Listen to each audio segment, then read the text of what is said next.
हाल बा भाई लोग। हम आशा करत तनी कि रउआ लोग ठीक हो गए। तो आज हम फिर से आ गइल बानी। लेकिन क्यों? काहे से कि पढ़ाई क के नौकरी लेवे के बा। तो चले ना देख लिया जाए कैसन पढ़ाई चलता। चलो भाई।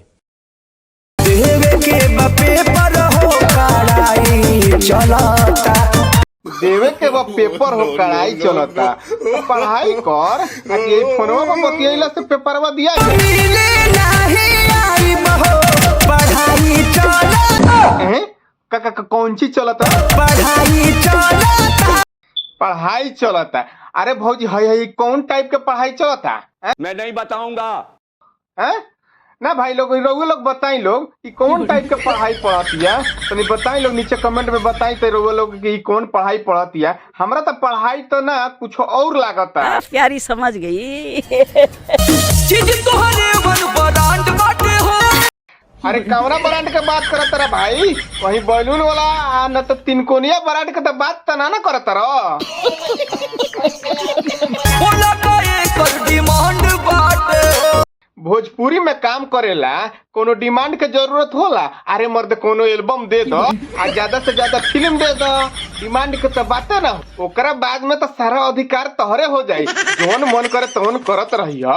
कैसे कैसे लोग रहते हैं यार। का दूधू को बा? कान, नाक, हाथ, पैर या जांग? आकि ऊपर वाला दूधू को समान?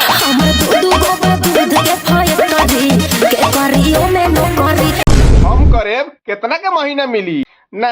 अगर ऐसा बात बा महीना ना देवे के चाहतारू तो एगो शर्त बा।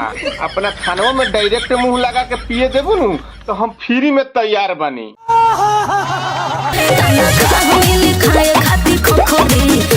ए भौजी भोजपुरी में भरोसा नहीं खे। काहे कि दाल भात चोखा के साथे साथे धोखा भी बहुत मिलेला। अगर धोखा ना देबू तो कहो तो काले से हम ज्वाइन कर लेतानी। समझ रहे हो?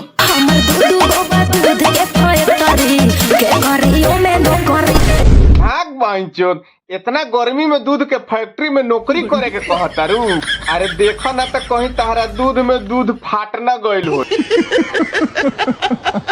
तो रउआ लोग के का लगा का भाई लोग नीचे जाके कमेंट करके बताओ। तो मिलता नहीं अगला वीडियो में। लेकिन जाए से पहले एगो रिक्वेस्ट बा भाई लोग, चैनल के सब्सक्राइब कर दिया। Bye bye, take care.